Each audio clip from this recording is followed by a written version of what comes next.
Vamos a seguir en la serie en la escuela ¿de quién? De Cristo, el Evangelio de San Juan, capítulos 13 al 17. Y empezamos la semana pasada, el miércoles pasado, la segunda parte de este curso que el Señor impartió a sus principales discípulos. Y esta segunda parte tenía un título general para toda la segunda parte que habíamos visto como de esta manera: una santidad para deleitar el corazón de Dios y del hombre. Porque la santidad también nos tiene que deleitar a nosotros, mis hermanos. No es que solamente a Dios deleita, sino que también nos deleita a nosotros. Tema 19. El tema es el labrador y el pámpano infructuoso. Infructuoso significa sin frutos, ¿verdad?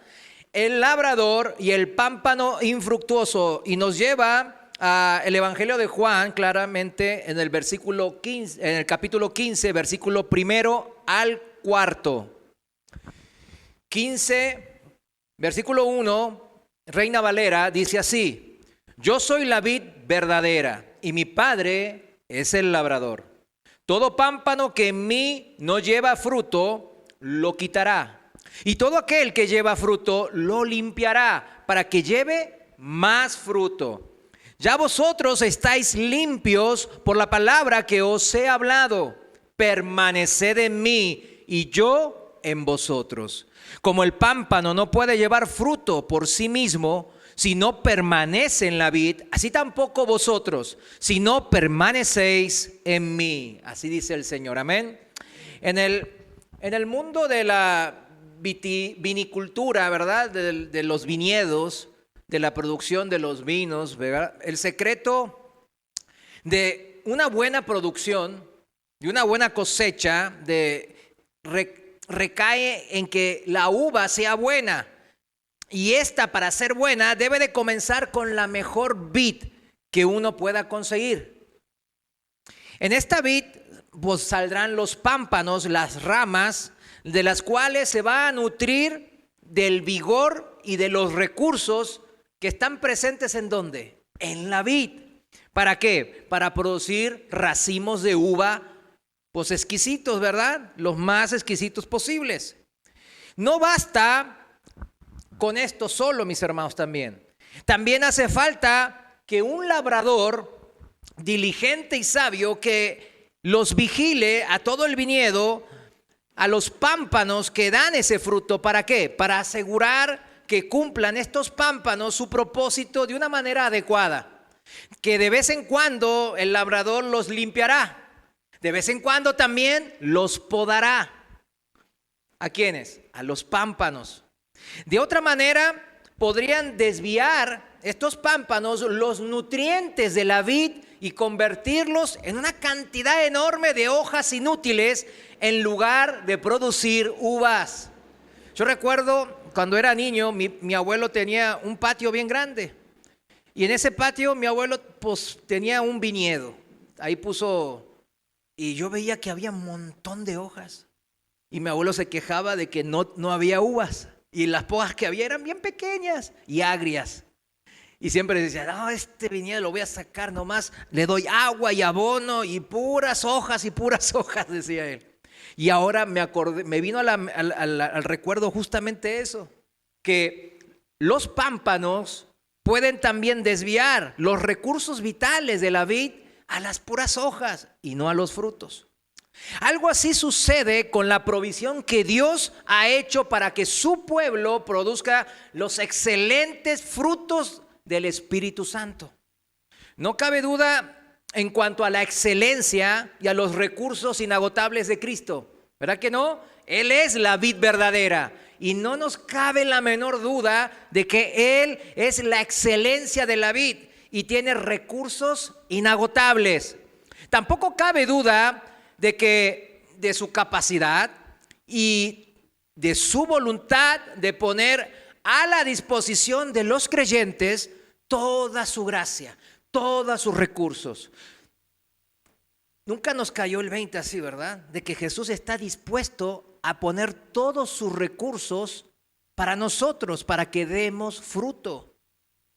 Toda la perseverancia y todo el poder, mis hermanos, que el Señor permite, son los que necesitamos para ser fructíferos, nosotros como pámpanos.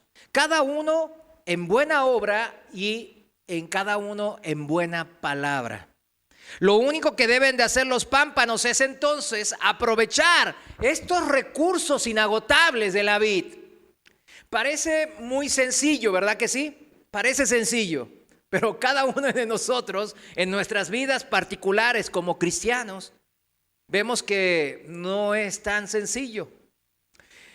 Pero es precisamente en esto, mis hermanos, en lo que consiste el problema. Precisamente aquí está el problema, el meollo del asunto. Si todo dependiese de la capacidad no asistida por parte de los creyentes, o sea, sin asistencia, nosotros independientemente, autónomamente, de aprovechar los recursos de Cristo, el resultado sería muy decepcionante, ¿verdad? Y muchas veces nosotros así estuvimos, o estamos, quién sabe, ¿verdad? De querer nosotros ver todos los recursos que trae la Biblia. Por ejemplo, los proverbios, los libros sapensales que nos dan consejos, ¿verdad? De cómo vivir esta vida lo más sabio para que nos vaya bien, dice el proverbio, ¿no? Entonces leemos eso. Pero después no aplica en nuestras vidas. De hecho, cuando estaba preparando esto entre semana, el Señor siempre es así. Abro YouTube y otra vez se me aparece el pastor Daniel Rubalcaba, ¿verdad? La otra vez me apareció algo de la necedad y la terquedad. Y bueno, yo siempre lo tomo que es para mí. Ay, ¿en qué soy terco? Dije esa vez. Y ahora me apareció en que muchos cristianos, dice, bueno, ahí búsquenlo en el YouTube, ahí está, ¿no? La de Daniel Rubalcaba, que es la de México, ¿verdad? Y dice, ¿por qué si yo soy cristiano, a otros les va bien y a mí me va mal? Decía el título, ¿no? Algo así dice el título. Yo dije, ay, caray, ¿qué es esto? Y bueno, ya me la puse a escuchar. Y muchas veces andamos de esa manera, como en resumidas cuentas, porque dependemos de nuestra capacidad de seguir a Cristo. Y eso es un grave error de los cristianos. Es como que el pámpano quiera por su propia cuenta tomar los recursos de Cristo a su manera. Y no es así. No depende de nosotros, de cómo nosotros aprovechamos el máximo las capacidades y los recursos infinitos de Cristo. No. El resultado siempre va a ser malo así, mis hermanos. Y yo soy la prueba viviente de eso. Y yo sé que muchos de ustedes también lo han vivido en carne propia. Imagínese que todo dependiera de usted, de nosotros, en poder dar mucho fruto espiritual. Qué cosas tremenda esa, ¿no? Pensar de esa manera. Los creyentes somos igual de incapaces de producir el fruto del Espíritu, mis hermanos. Yo sé que es algo bien obvio, pero a veces hay que decir lo obvio, porque no es tan obvio. Así como los pámpanos de una vid son incapaces de producir automáticamente preciosos ramos de uva sin la vigilancia continuada por parte de un labrador, nosotros no podemos como cristianos, como creyentes, producir de la vid verdadera de Cristo lo que nosotros pensamos son los frutos del Espíritu. No. Pero Dios ha previsto, o sea, Dios prevé todo, ¿verdad? ¿Quién sabe que Dios sabe todo? Y lo prevé para beneficio nuestro, amén. Dios así obra. Dios ha previsto de este problema. Él ya nos conoce. Por tanto, es motivo de gran, pero muy, muy gran alivio de que Jesús diga, no solo yo soy la vid verdadera, sino también mi Padre es el labrador. Qué bueno que el labrador sea el Padre celestial. ¿Se imagina que nos digan, pero tú te vas a labrar por tu cuenta? No nos dejas solos, mis hermanos, para sacar el provecho o el máximo provecho que podemos dar nosotros a los recursos de Cristo. No.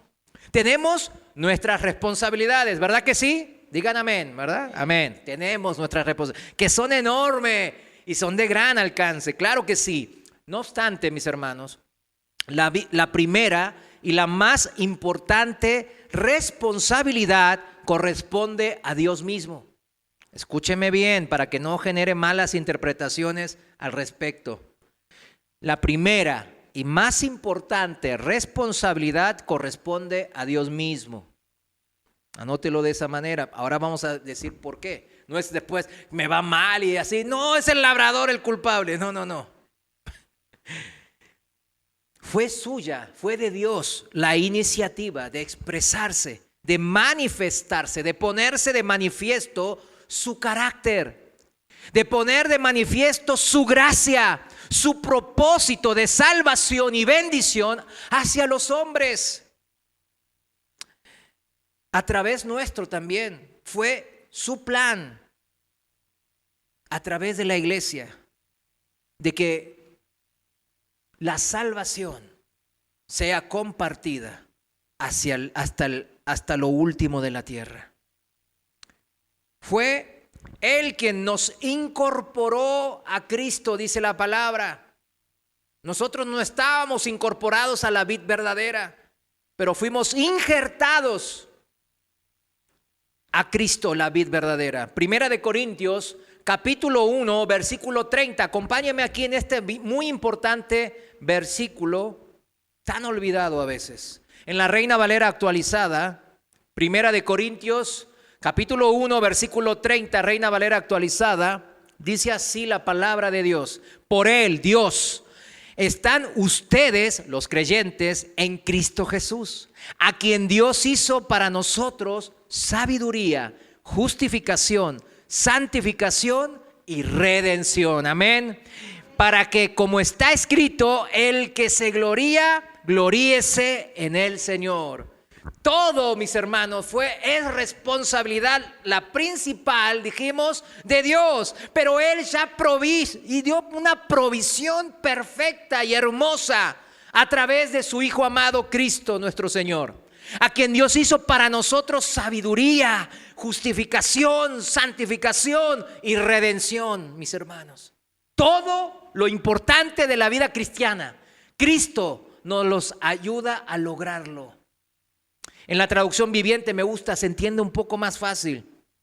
En el versículo 30 y dice así: Dios los ha unido a ustedes con Cristo Jesús, la vid verdadera. Dios hizo que Él fuera la sabiduría misma para nuestro beneficio. Cristo nos hizo justos ante Dios, nos hizo puros y santos y nos liberó del pecado. Amén. Eso es lo principal, es la principal lucha que tenemos contra el pecado. Y en este proceso de santificación es sus recursos, de los cuales nosotros nos apoyamos para salir más que vencedores. Por lo tanto, como dicen las Escrituras, si alguien quiere jactarse, que se jacte solamente en el Señor. Y amén, yo digo eso. Es Dios quien atiende cada pámpano para asegurar que permanezca sano y saca a flote su potencial para crecer y para producir cada vez más fruto. ¿Quién es? Dios el que hace eso. En toda esta obra del Padre Celestial, mis hermanos, el motivo por el cual Dios eligió expresarse a través nuestro sigue siendo un misterio insondable. ¿Por qué la hizo así tan difícil? ¿Por qué no más fácil que directamente nos haga así todo? Como dicen, peladito en la boca así, nosotros tirados en la cama. Porque Dios trabaja y su Hijo sigue trabajando aún ahora por nosotros, por usted, por sus familiares que todavía no creen también. ¿Podría la vid dar fruto directamente si así Dios lo hubiese querido? Dirían, pues sí, o sea, eso sería lo mejor, que la vid dé fruto directo. Nosotros nos agarramos de ahí y ahí salen los frutos de manera automática. Sí, claro que sí, Dios podía haber hecho eso. Para Él nada es imposible. No obstante, no lo decidió de esa manera. Quiso que las ramas, los pámpanos, nosotros que fuimos injertados, demos fruto a través de su Hijo amado Cristo. Sí decidió hacerlo así, el dar fruto por medio de nosotros, los pámpanos. Era lógico que no hiciese recaer sobre nosotros exclusivamente y principalmente el cumplimiento de su propósito. ¿Ahora ya lo entiende? Porque al principio cuando yo les dije, es la responsabilidad de Dios, resulta como hereje, ¿verdad? Ay, nosotros. Pero cuando vamos desglosando, lo vamos entendiendo, mis hermanos. Claro que es lógico que no haga recaer principalmente y exclusivamente en nosotros el cumplimiento de su propósito. Si Él así lo decidió, que fuese por medio de sus pámpanos dar fruto. Si nosotros también, mis hermanos, no olvidemos, tenemos una responsabilidad en todo este plan, mis hermanos. Podemos, y con demasiada frecuencia lo hacemos, podemos obstaculizar la obra de su gracia. Y tanto consciente como inconscientemente frustramos y retrasamos el cumplimiento de su propósito. Muchas veces somos los mismos pámpanos nosotros los que ponemos palos en la rueda ahí. Sin embargo, Dios jamás habría concebido este propósito ni habría diseñado los mecanismos indispensables para que se lleve a cabo a menos que hubiese podido afirmar con confianza y de antemano: el que comenzó en vosotros la buena obra, la perfeccionará hasta el día de Jesucristo. ¿No dijo eso en Filipenses 1:6? Hay que confiar por eso en esa promesa, mis hermanos. El que comenzó en nosotros la buena obra, la perfeccionará hasta el día que regrese nuestro Señor, que estemos cara a cara con Él. ¿Quién comenzó en usted, mi amado hermano y hermana, la buena obra de su salvación? Cristo.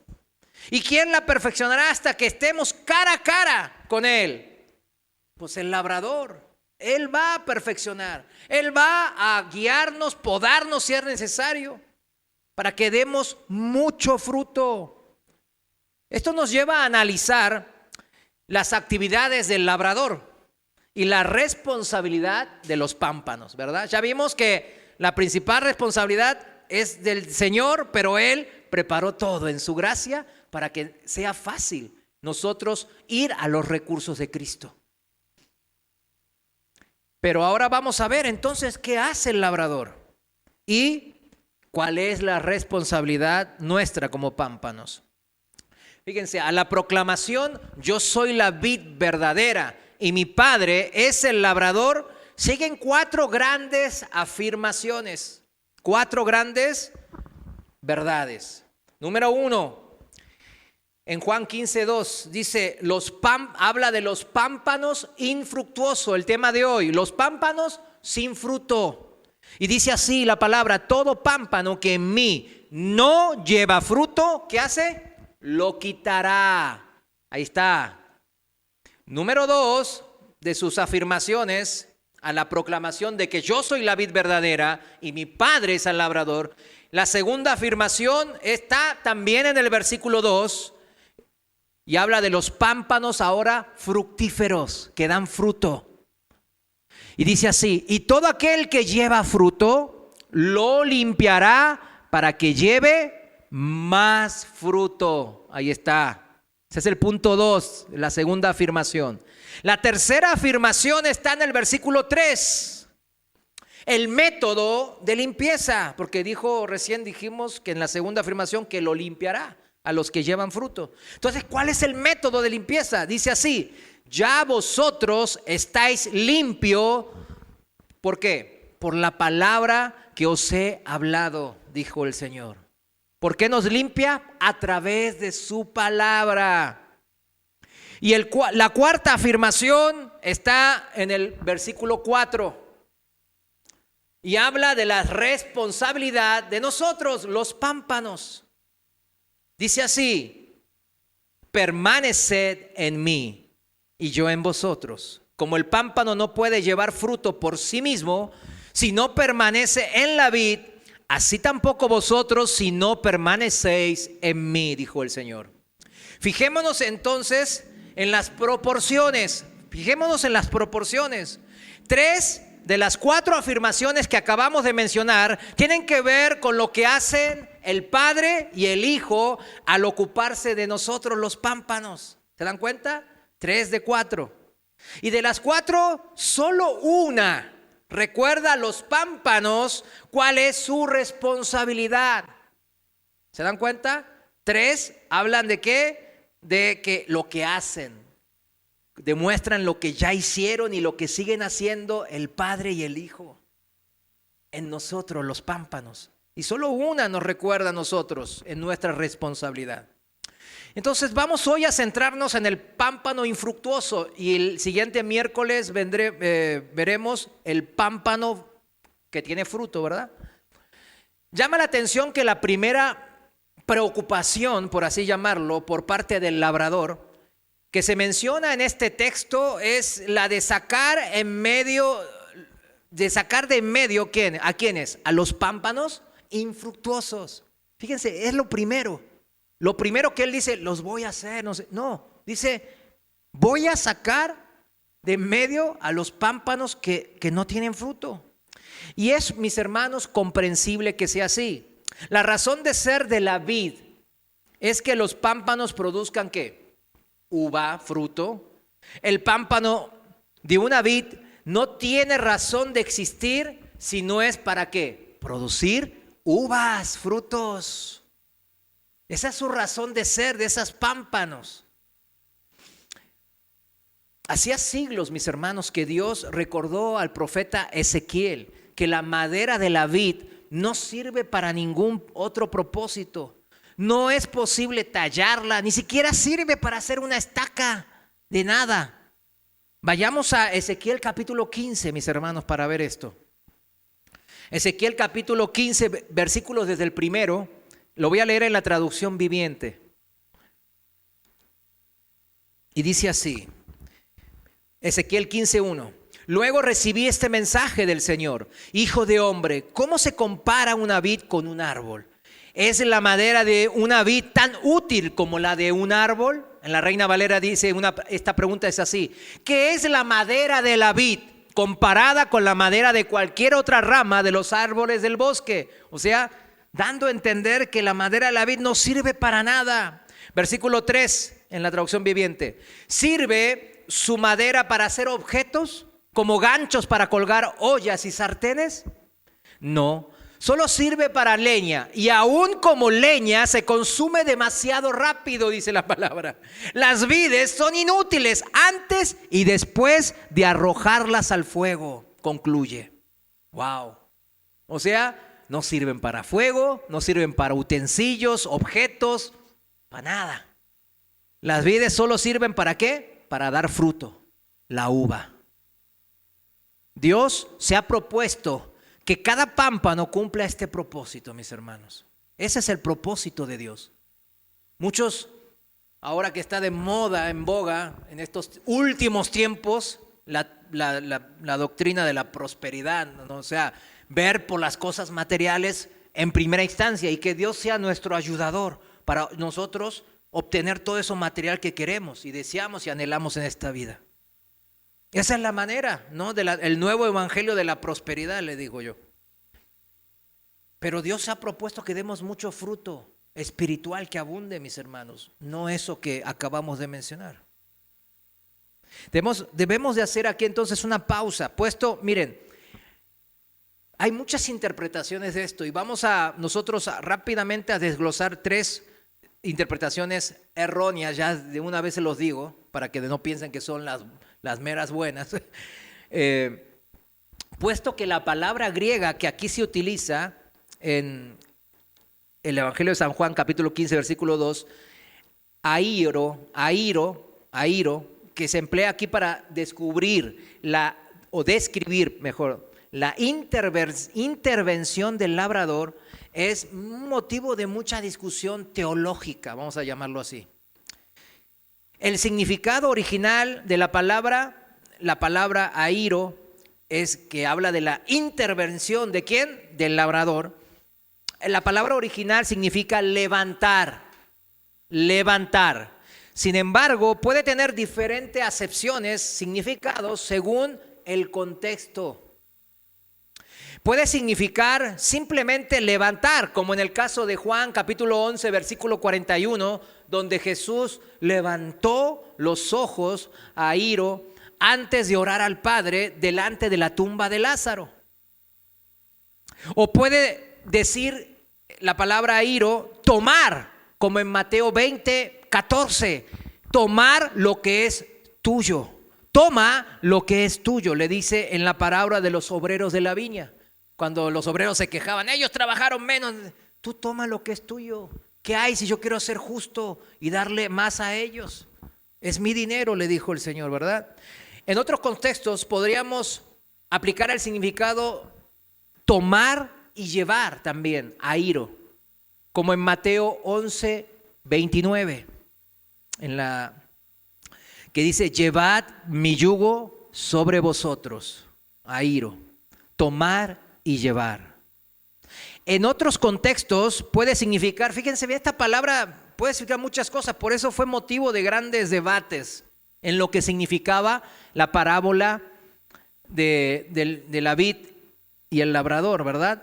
En este contexto puede significar, airo, levantar, llevar y quitar por completo. Levantar, llevar y quitar por completo.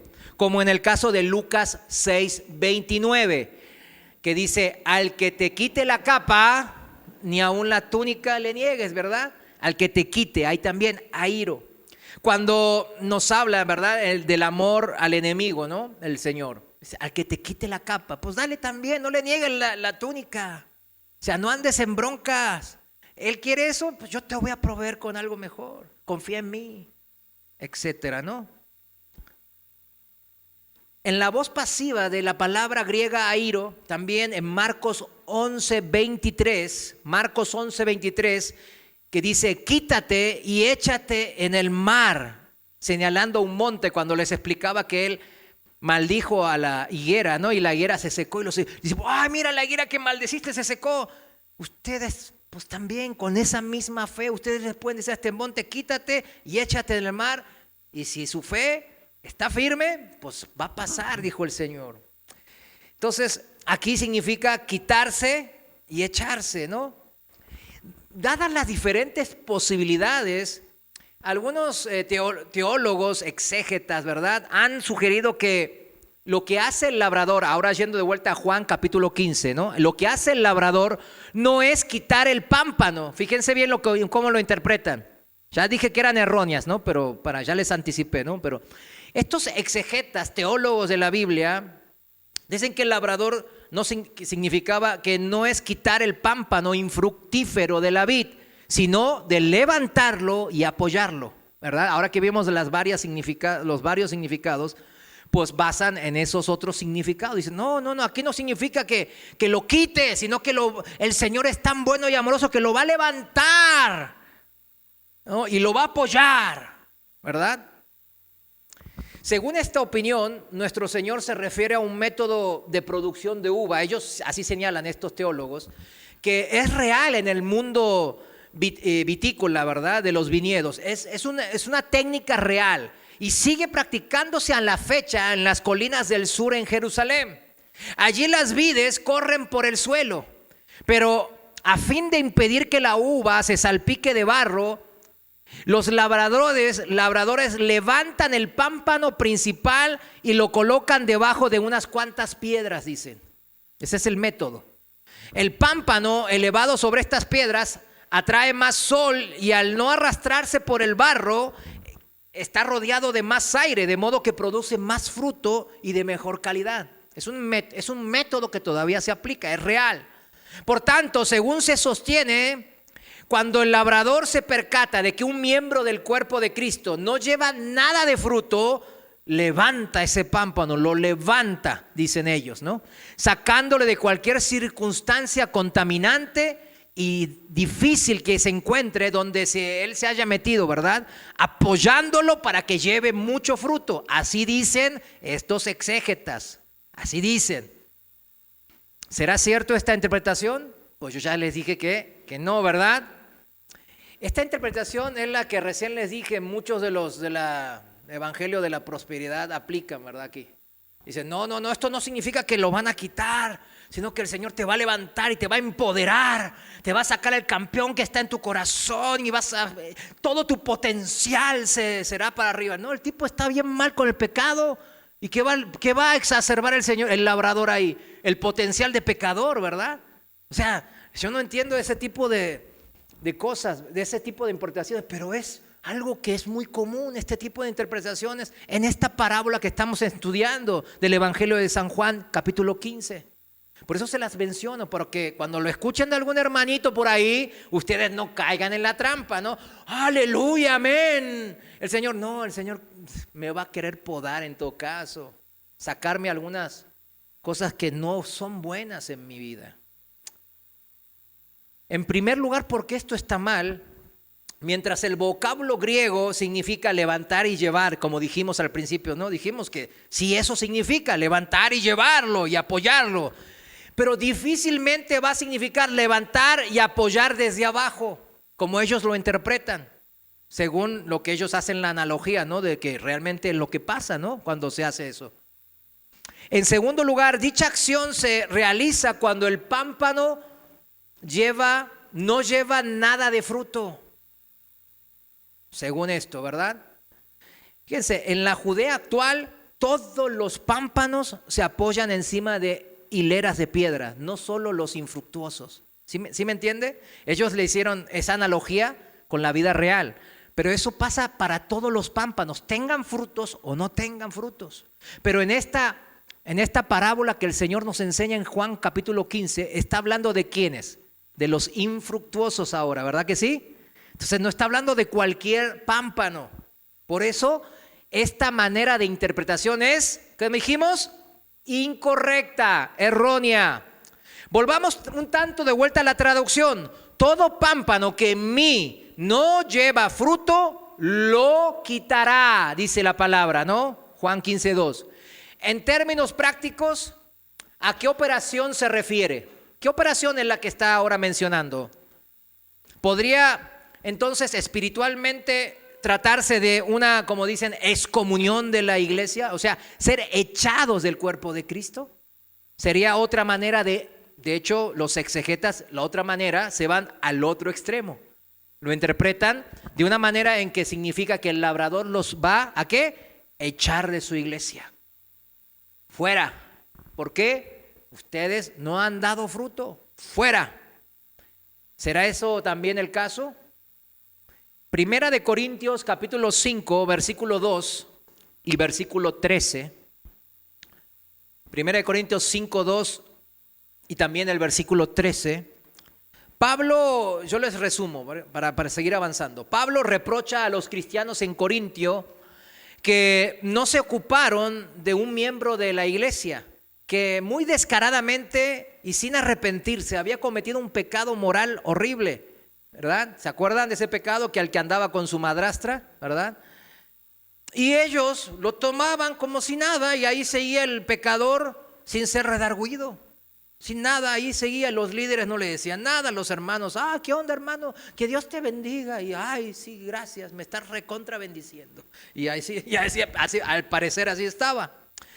Pablo le reprocha que ese pecador no fuese quitado, es la misma palabra, que no fuese quitado de la congregación. Emplea el mismo vocablo griego que en Juan 15:2. ¿Me estoy yendo rápido o van entendiendo? Vamos entendiendo, ¿verdad? Pero de una lectura cuidadosa del texto se desprende que no fue Dios. ¿Se dan cuenta que no fue Dios? Sino se le pide a los propios hermanos de Corinto que debían de sacar a esa persona de la comunidad, de la congregación. Quitad pues a este perverso de entre vosotros. No dice, esperad que el labrador lo pode y lo quite de en medio de ustedes, a ese infructífero perverso. No dice eso. Dice, ustedes, quítenlo de entre vosotros. Eso está en 1 Corintios, dije, capítulo 5, versículo 13. Ahí la palabra griega es ex airo. O sea, ese ex da un énfasis todavía mayor a la misma significado de airo. sea, es más enfático el apóstol Pablo ahí. Nuestro texto no parece, por tanto, referirse a la excomunión, a ser echados fuera del cuerpo de Cristo. ¿Verdad que no es así? No, el labrador así no hace. Recordemos que Dios no se dedica a sacar, a quitar a la gente que no da fruto de la iglesia de una manera directa en estos tiempos. Pero Él mismo dijo, claro, en la parábola del trigo y la cizaña, al tiempo de la siega, dijo el Señor. ¿Verdad que sí dijo así? Al tiempo de la siega, o sea, en el tiempo final, separará con su justo juicio el trigo de la cizaña. A Dios le toca esperar en su infinita paciencia y misericordia el tiempo ¿de qué? De la siega, de la cosecha.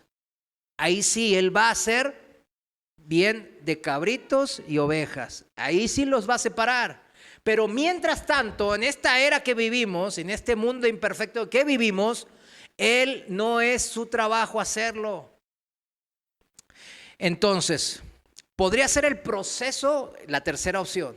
No era ni uno, no era ni esta. La tercera que vamos a ver, podría ser el proceso por el cual Pablo se refiere en 1 de Corintios, capítulo 11, versículos 29 y 30. 1 de Corintios 11, 29 y 30, donde da a entender que Dios disciplina a los creyentes descuidados y no arrepentidos mediante la enfermedad o incluso la muerte. ¿Será esta tercera opción? De nuevo, mis hermanos, la respuesta parece ser que no.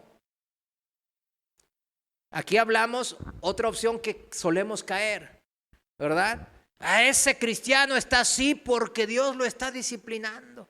En algún pecado escondido debe de andar, ¿verdad? Típico prejuzgar al hermano que anda sufriendo una calamidad, una tragedia, alguna enfermedad. En vez de decir, ay hermano, y llorar con el que llora, ¿verdad? O alegrarse con el que se alegra. Esta tercera opción, mis hermanos, es tremenda. Es tremendamente, es un error fatal que muchas veces cometemos los cristianos. ¿Por qué no? Por cuanto un creyente descuidado o irresponsable, o sea, perezoso en su vida espiritual, en su vida cristiana, aunque sea arrebatado por la muerte, o sigue siendo creyente, mis hermanos. Pues se nos dice bien claro en la palabra que dicha persona no será condenada junto a los incrédulos. Y cuesta creer que un creyente, mis hermanos, vamos a ponernos así ahora realmente, cuesta creer que un creyente verdaderamente, por muy descuidado que se haya vuelto este creyente, pudiese ser descrito como un pámpano que no produce fruto alguno. ¿Se da cuenta? ¿Cómo que no produce cero frutos? O sea, ¿eso es factible? La palabra misma nos dice que no. Esto es lo que dice nuestro Señor del pámpano, ¿qué? Infructuoso. Cuando el Señor está hablando en Juan 15, 2, está hablando del pámpano que no da fruto. Y eso no puede ser un creyente, mis hermanos. La frase no lleva fruto parece absoluta. ¿Cuántos dicen que es absoluta esta frase? Es absoluta, ¿verdad? No es que lleva poco fruto o lleva 0.1% de fruto. No dice así, dice no. Y el no es absoluto. Puesto que, fíjense bien, en el próximo versículo dice que cada pámpano que lleva fruto, por poco que sea, es limpiado por el labrador a fin de que lleve ¿cuánto? Más fruto. O sea, no importa cuánto fruto usted o yo estoy llevando, lo que importa es que hay fruto. Aunque sean bien poquito, aunque sea una uvita pequeñita. ¿Y qué va a hacer el Señor? Lo va a limpiar, ¿para qué? De todavía más fruto.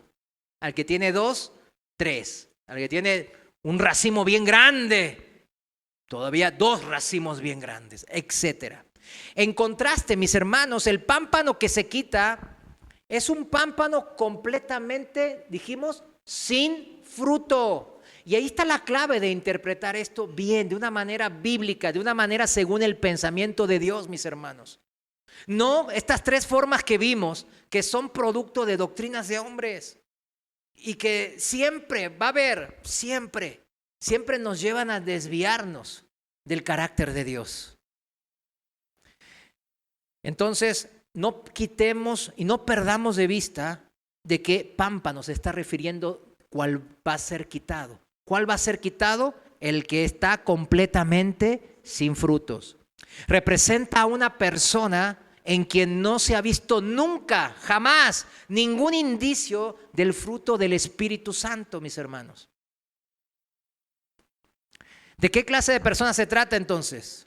El apóstol Santiago no deja lugar a dudas.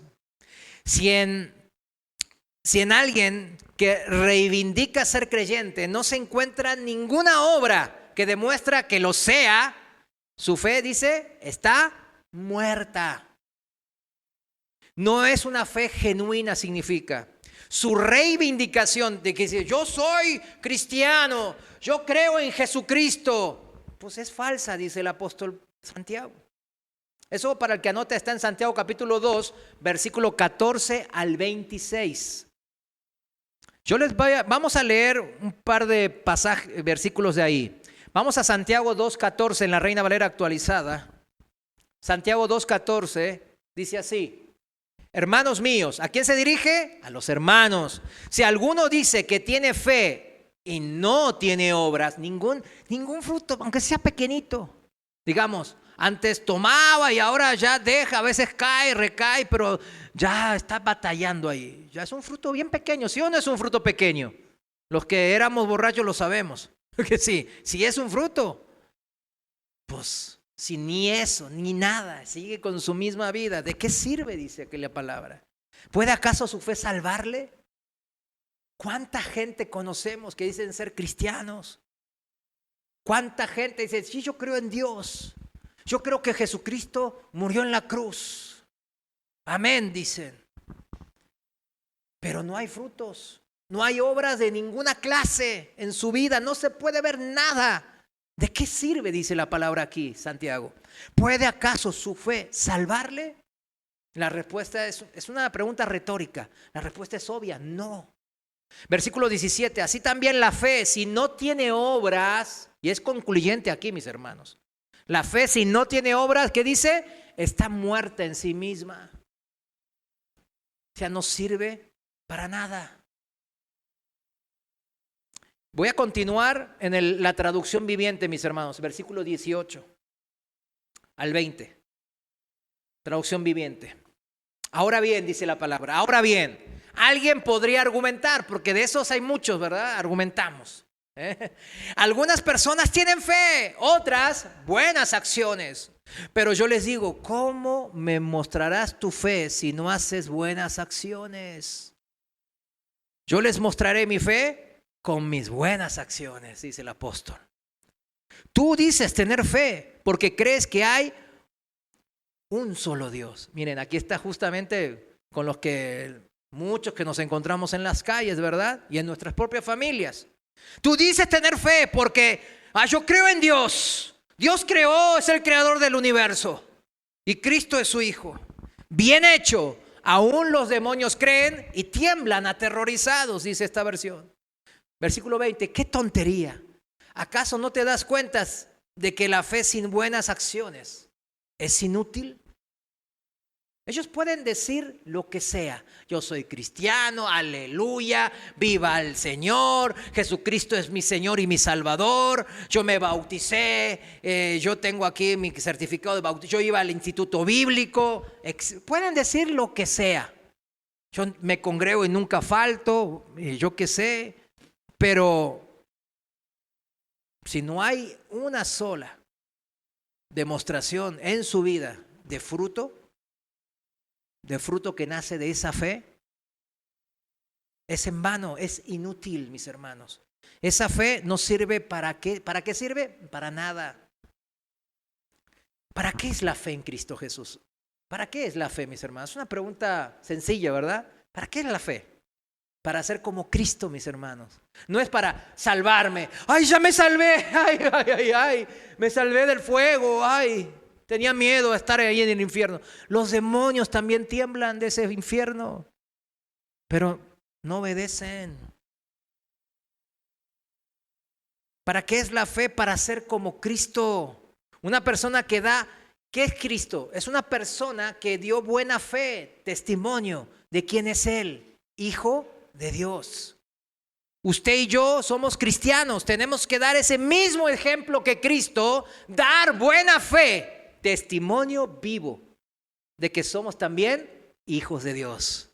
Es lo mismo, el estándar es el mismo, la santidad es la misma, porque los recursos son los mismos, mis hermanos. A nosotros no dicen, pero a ustedes les voy a dar recursos limitados porque eran esclavitos insignificantes, son criaturas. Entonces por eso les voy a dar recursos limitados. No, recursos ilimitados.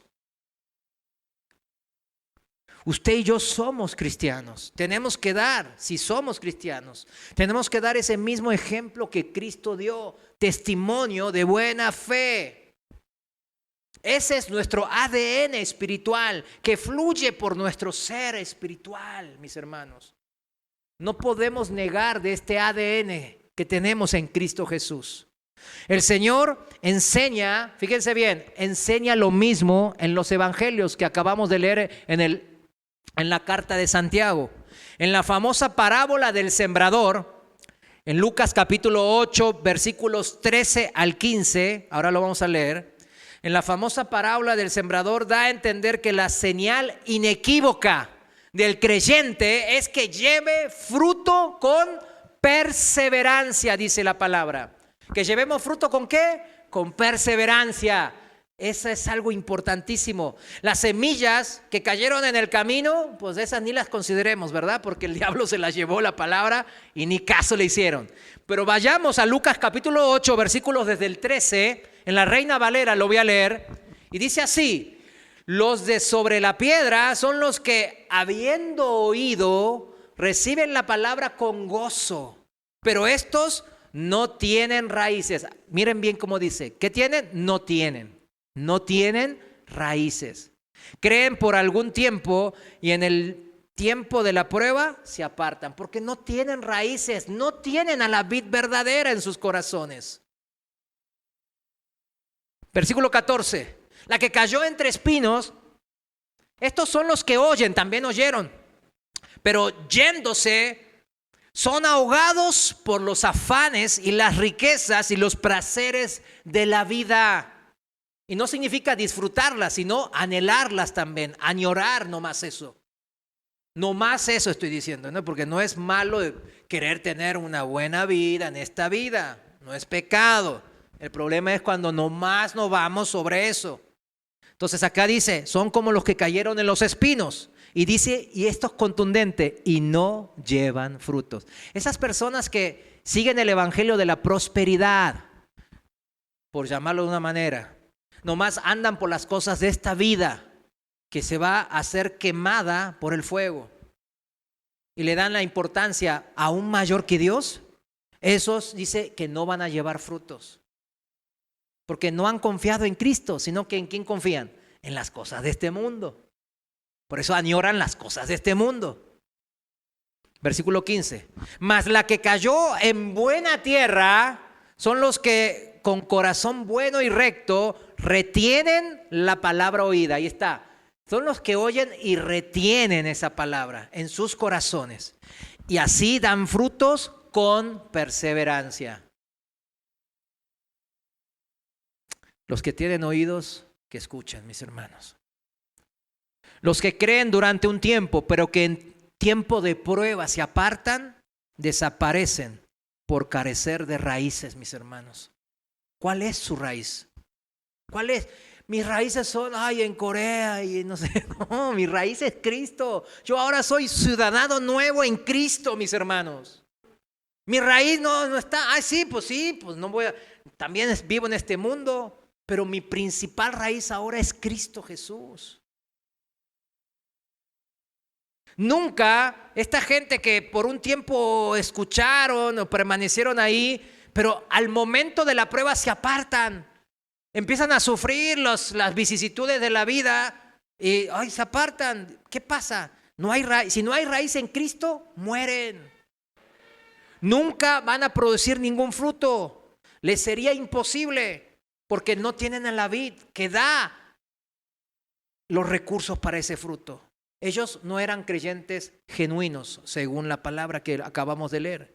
Y aún hay más evidencia en el contexto del texto que estamos nosotros viendo en Juan 15, de la que el Señor se refería a esta clase de personas. ¿Qué clase de personas? Creyentes falsos.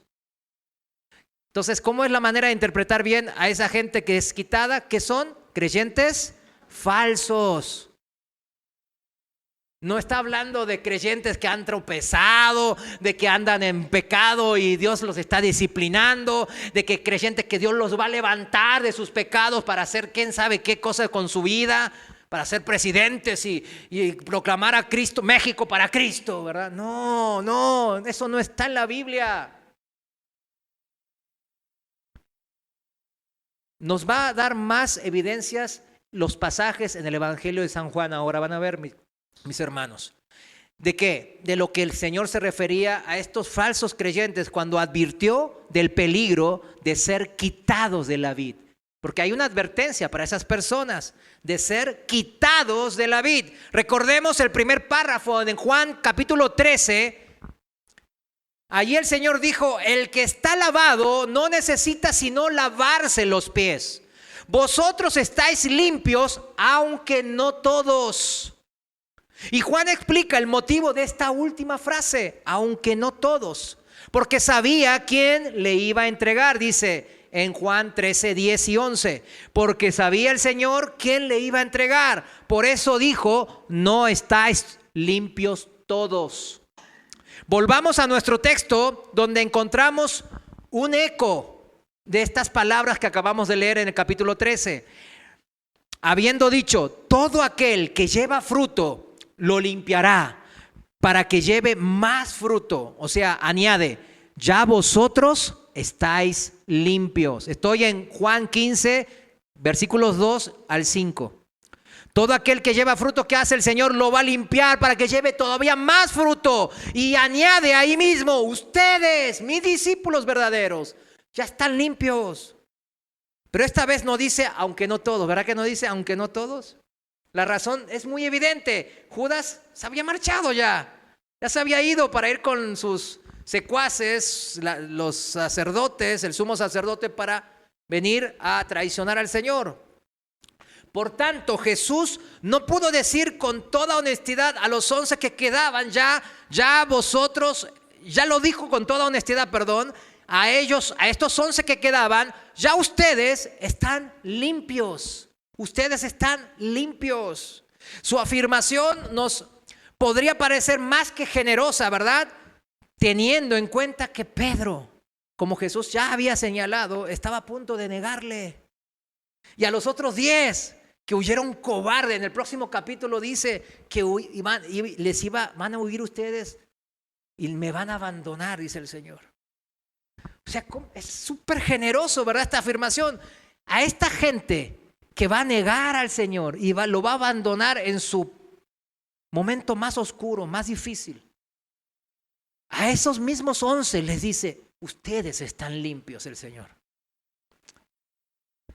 Entre ellos, Judas no estaba. O sea, entre estos 11 discípulos, incluyendo Pedro, y Judas Iscariote, había una diferencia abismal. Eso es lo que nos muestra la Biblia, el texto ahora. Por pobre, mis hermanos, escúcheme bien, por pobre que fuese, la fe de estos discípulos era genuina. Por muy pequeñita que sea, era genuina. Judas no era creyente en lo absoluto y jamás lo había sido. Acuérdense Juan 6, 70 y 71. No lo busque, yo se lo leo rápido. Jesús dijo: yo los elegí a ustedes, a los 12, pero hay uno de ustedes que es un diablo. Se refería a Judas, hijo de Simón Iscariote, uno de los 12 que más tarde le traicionaría.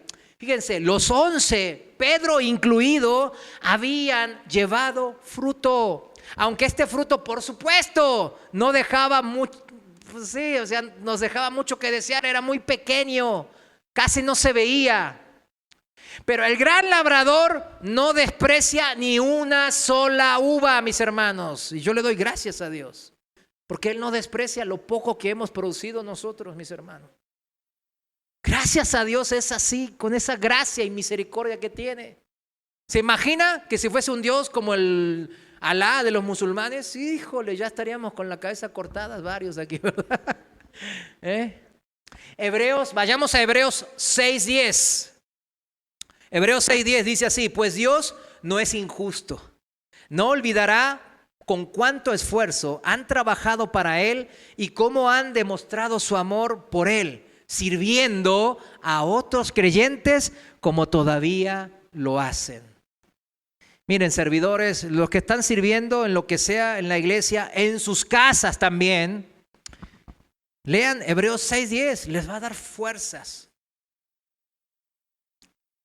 El gran labrador jamás desperdicia ni una sola uva, por más pequeña que ésta sea. Había visto el gran labrador y reconocido este fruto como tal, el de los discípulos, aunque sea pequeño, y los había estado podando y limpiando con mucha paciencia, a fin de que pronto comenzasen a llevar mucho fruto. Esa es la labor del labrador. Judas, en cambio, al no ser creyente, al no ser regenerado, no ser nacido de nuevo, ni por tanto hijo de Dios por eso, estaba él sufriendo un proceso muy diferente, mis hermanos. Aquí es la enseñanza de Juan 15, la parábola que estamos estudiando. Este proceso de Judas era muy diferente porque él no era creyente verdaderamente y estaba sufriendo un proceso, no el de ser limpiados, sino el de ser quitado. ¿Qué estaba viviendo Judas? El proceso de ser quitado, no limpiado. Pero alguien puede decir, ¿verdad? Y esto es algo normal que a algunos ahora les ha surgido seguramente. Pero en esta parábola de la vid, el texto dice explícitamente que el pámpano infructuoso está en la vid. Entonces no significa que es cristiano. Todo pámpano que en mí no lleva fruto, o sea, estaba en la vid verdadera. ¿Cómo puede ser que un no creyente esté en la vid o en Cristo entonces? ¿Puede usted pensar de esa manera? Claro que sí. Y la respuesta está en el siguiente pasaje, Juan 8, 28 al 40. Juan capítulo 8, 28 al 40. Les voy a leer una parte para que es importante y con esto vamos terminando. Juan 8, 28, Reina Valera actualizada. Esta es la respuesta. Entonces Jesús les dijo: cuando hayan levantado al Hijo del Hombre, entonces entenderán que yo soy, que nada hago de mí mismo, sino que estas cosas hablo así como el Padre me enseñó. Porque Él me envió, conmigo está. El Padre no me ha dejado solo, porque yo hago siempre lo que le agrada a Él. Mientras Él decía estas cosas, muchos creyeron en Él. O sea, Cristo les estaba explicando a ellos el Evangelio, ¿verdad? Les estaba explicando el Evangelio. ¿Y qué decían muchos? Yo creo en Él. Yo creo que Cristo murió por mí en la cruz. Yo creo que Cristo es el Hijo del Hijo de Dios. Amén. Muchos creyeron. Pero sigamos el pasaje, versículo 31. Por tanto, Jesús decía a los judíos que habían creído en Él. Fíjense bien. Si ustedes permanecen en mi palabra, serán verdaderamente mis discípulos. ¡Wow! Una verdad que nos lleva ¿a qué? Al pasaje que estamos estudiando de la parábola de la vid, ¿verdad? Si ustedes permanecen en mi palabra, serán verdaderamente mis discípulos y conocerán la verdad y la verdad los hará libres. Les respondieron: somos descendientes de Abraham y jamás hemos sido esclavos de nadie. Como tú dices, llegarán a ser libres. Jesús les respondió: de cierto les digo que todo aquel que practica el pecado es esclavo del pecado. El esclavo no permanece en la casa para siempre. El hijo sí queda para siempre. Aquí está la clave, ¿verdad? ¿Van entendiendo? Vamos relacionando, ¿no? Versículo 36. Así que si el hijo los hace libres, serán verdaderamente libres. Sé que son descendientes de Abraham. No obstante, procuran matarme porque mi palabra no tiene cabida en ustedes. En mi corazón no le doy cabida a la palabra de Dios. Yo hablo de lo que he visto estando con el Padre y ustedes hacen lo que han oído de parte de su padre, en referencia al diablo. Respondieron y le dijeron, nuestro padre es Abraham. Ellos seguían, ¿verdad? Con su linaje, su tradición, sus ritos, su religión. Jesús le dijo, puesto que son hijos de Abraham, hagan las obras de Abraham. ¿Recuerdan el ejemplo que hablamos en Santiago 2? No se los leí, pero Santiago da un ejemplo de fe. Y una fe que da obras y cita primero al padre de la fe, Abraham. Santiago 2, 21 al 24. Y aquí el mismo Jesús nos dice, sí, ustedes son hijos en la carne de Abraham, pero si lo son en verdad hijos de Abraham, hagan sus obras. Porque eso es la fe verdadera que no está muerta, mis hermanos. Versículo 40 en Juan 8.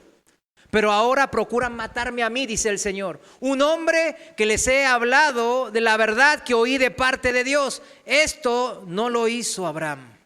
Fíjense, vuelve a las obras de Abraham como principal fruto. ¿De qué? De la fe que tiene Abraham.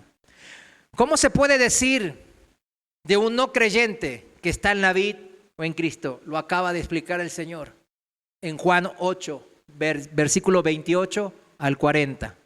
En el mismo sentido en que ciertos judíos creyeron en Cristo, como leímos recién en el pasaje de capítulo 8, creyeron en Cristo. ¿Dice así el pasaje, sí o no? Sí, ¿verdad? Como también dice en el libro de los Hechos que Simón creyó también, ¿verdad? ¿Recuerdan? Dice lo mismo. Cuando se les exigieron las evidencias de esa fe, que eran discípulos, que sean discípulos genuinos de Cristo, no pudieron presentar evidencia esta gente. Ahí está la clave, mis hermanos, de interpretar correctamente la palabra de Dios. De hecho, las únicas evidencias que presentaron estos judíos, también Simón el mago, no hicieron sino poner de manifiesto que lejos de ser creyentes, eran hijos del diablo, mis hermanos.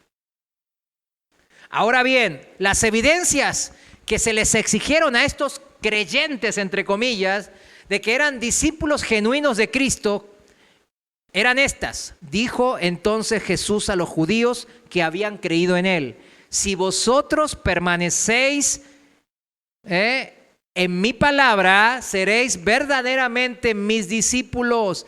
Y el vocábulo que aquí se manifiesta de permanecer es el mismo que se utiliza en Juan 15, mis hermanos, para el concepto de permanecer en la vid. Es lo mismo. Las Escrituras toman su profesión de fe al pie de la letra. Afirman ser creyentes y por lo tanto el texto se refiere a ellos como si fuesen creyentes, porque ellos decían, somos creyentes, te creemos, Jesús. Por eso el texto nomás está narrando eso. Ellos dijeron que eran creyentes, pues ahí están, los judíos creyeron. Y Jesús se les dirigió a esos que dijeron que creyeron.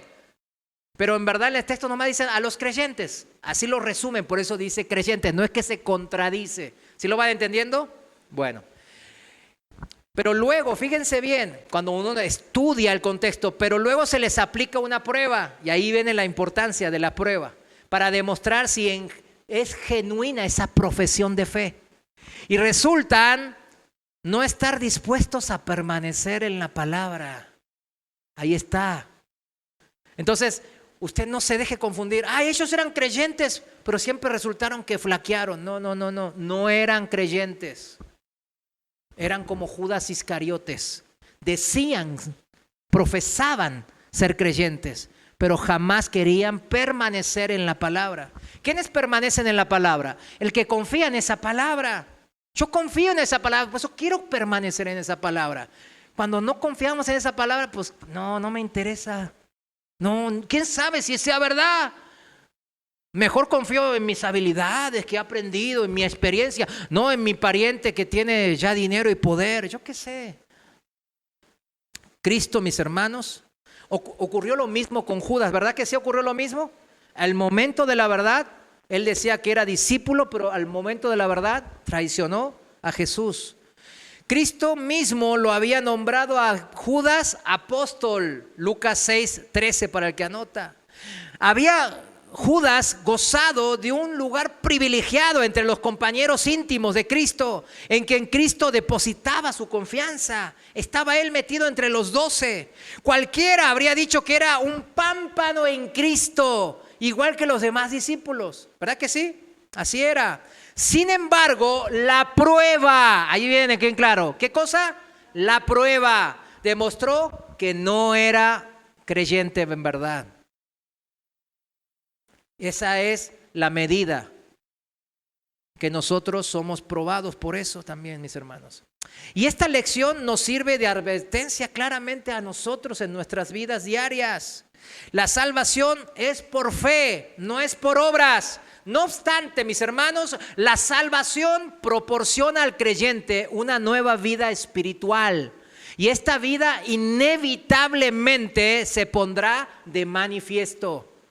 La luz brilla en la oscuridad, mis hermanos. Ay, yo soy luz, pero estás bien oscuro, mi hermano. No, pero soy luz, ¿eh? La luz no se hace tenue y se apaga cuando se enfrenta a la oscuridad. ¿Cuándo vieron una luz así? Que la oscuridad viene y la luz, ¡ay!, se apagó. ¿Verdad que no? Cuando la luz se enciende, la oscuridad desaparece. Esa es como el Señor nos llama. Somos luz del mundo, mis hermanos. Como ya hemos señalado, un bebé que nace, que acaba de nacer, no adquiere la vida porque lloró, ¿verdad que no? No, porque lloró tiene vida, no. Sin embargo, un bebé que no llora al nacer y no llora después en esos momentos, probablemente nació muerto. ¿Sí lo entiende? Espiritualmente, creyó esa persona, como Judas Iscariote, creyó en Cristo. Valga la redundancia. Pero en la prueba, en vez de aferrarse a la palabra de vida, el evangelio, se aferró a otras doctrinas, a su filosofía del mundo, a lo que él tiene en su cabeza. Por eso, mis hermanos, cerramos. Una persona que está en Cristo llevará algún fruto del Espíritu Santo, aunque sea muy poquito. Aunque sea muy poquito. Pero es el labrador. ¿Quién? El labrador. Él no tolerará ningún pámpano que no lleve ningún fruto en absoluto. Él, como hoy vimos, va a separar, va a quitar ese tipo de pámpanos sin fruto. No hay lugar para creyentes meramente nominales, de palabra, de boca. A usted que dice que cree en Cristo, póngase de pie. Cierre los ojos. A usted que dice que es cristiano, que es discípulo de Cristo. Hoy hemos aprendido que la prueba nos llegará, porque el Señor, el labrador, nuestro Padre Celestial, quiere que demos todavía más fruto. Por eso nos podará. Por eso, si tenemos algo desviado, nos disciplinará. Por eso nos rectificará a través de su santa palabra. Y seremos cristianos si aceptamos esa prueba.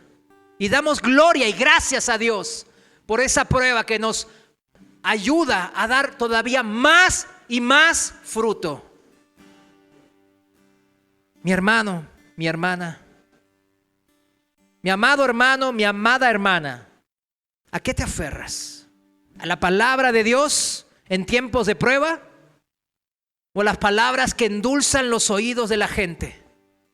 Señor, te damos gracias en este día, porque a pesar de que a veces damos muy poquito fruto, como los discípulos, como Pedro y los 11 que te abandonaron en el momento más oscuro, más difícil, de tu ministerio terrenal.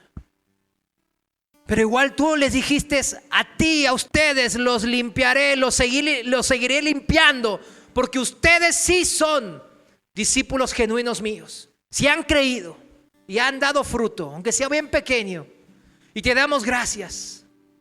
Gracias, Señor, porque no eres un Dios exigente en esa manera, sino un Dios lleno de misericordia, que ve ese poco fruto y dice: ahora te voy a podar, ahora voy a enviar la prueba para que des muchos más frutos, para que a través de ti mucha gente se convierta y sean mis hijos también.